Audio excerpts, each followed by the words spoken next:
Hari ini sidang khas MKN yang dipengusikan oleh Yang Amat Berhormat Perdana Menteri hari ini mendengar pengesahan Kementerian Kesihatan Malaysia berhubung peningkatan kes-kes positif di Sabah. Sebelum ini, beberapa daerah di Sabah telah pun dilaksanakan Perintah Kawalan Pergerakan bersyarat, iaitu di Lahad Datu, Tawau, Kunak dan Sempurna serta Kota Kinabalu, zon Kota Kinabalu yang meliputi Penampang dan Putatan, serta beberapa lokaliti lagi telah dikenakan Perintah Kawalan Pergerakan diperketat secara bersasar.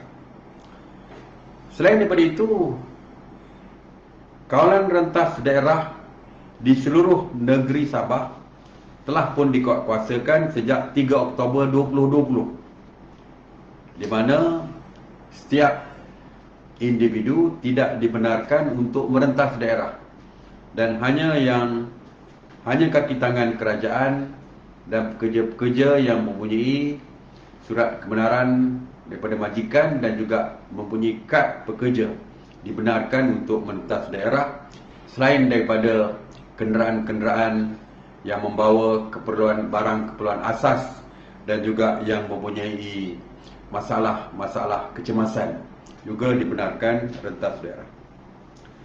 Hari ini kita mendengar pembentangan daripada KKM dan juga dibantu oleh Wakil Kerajaan Negeri Sabah dan juga MKN Sabah, dan dengan mengambil kira kes-kes peningkatan dan penularan yang berlaku, sidang khas MKN hari ini telah bersetuju membuat ketetapan untuk melaksanakan PKPB ataupun Perintah Kawalan Pergerakan bersyarat ke seluruh negeri Sabah. Berkuat kuasa jam 12.30 malam ini sehingga 26 Oktober 2020. Jadi kalau dulu kita membuat PKPB di beberapa daerah, tapi keputusan hari ini ada perbualan meningkat kepada peningkatan yang berlaku di Sabah, seluruh negeri Sabah, maka mesyuarat memutuskan PKPB seluruh negeri Sabah.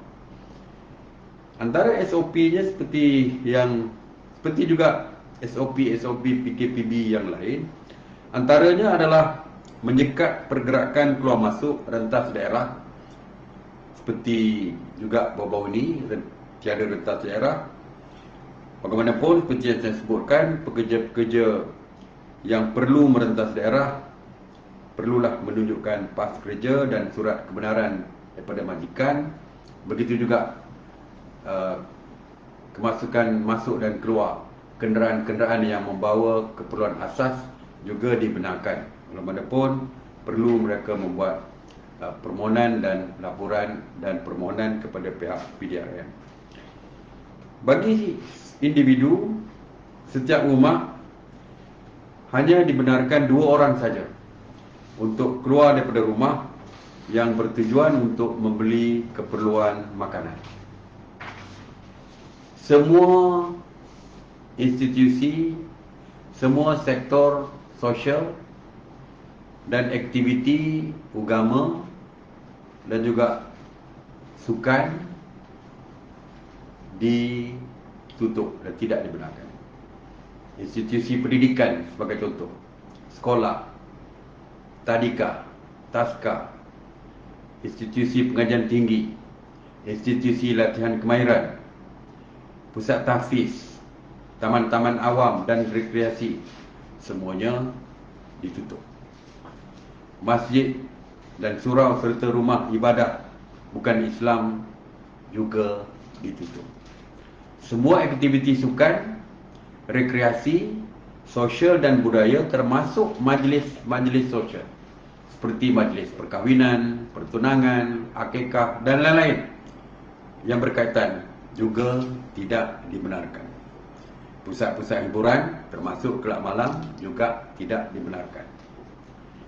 Manakala kegiatan di bawah sektor ekonomi, industri dan perniagaan dibenarkan beroperasi seperti biasa, namun perlu mematuhi SOP yang ketat yang telah pun dikeluarkan oleh MKN ataupun yang mungkin akan dikeluarkan oleh MKN setelah berbincang dengan MKN Sabah. Pasar borong, pasar harian dibuka daripada 6 pagi hingga 2 petang. Kedai-kedai barang keperluan dan kedai runcit dibuka daripada 6 pagi hingga 6 petang. Restoran, kedai-kedai makan, warung-warung juga dibenarkan daripada 6 pagi, beroperasi daripada 6 pagi hingga 6 petang, walaupun ianya terhad kepada pembelian secara pandu lalu, pengantaran serta take away ataupun yang berbungkus saja.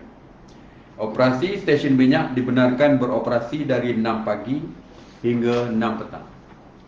Perkhidmatan teksi dan e-hailing dan pengantaran makanan dibenarkan daripada 6 pagi hingga 8 malam.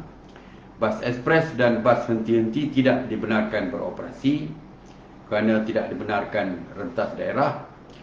Farmasi dan kedai ubat dibenarkan beroperasi seperti biasa daripada 6 pagi hingga 6 petang, manakala operasi klinik dan hospital kerajaan dibenarkan beroperasi 24 jam, manakala di segi pekerjaan, sektor perikanan, pertanian, perladangan juga dibenarkan.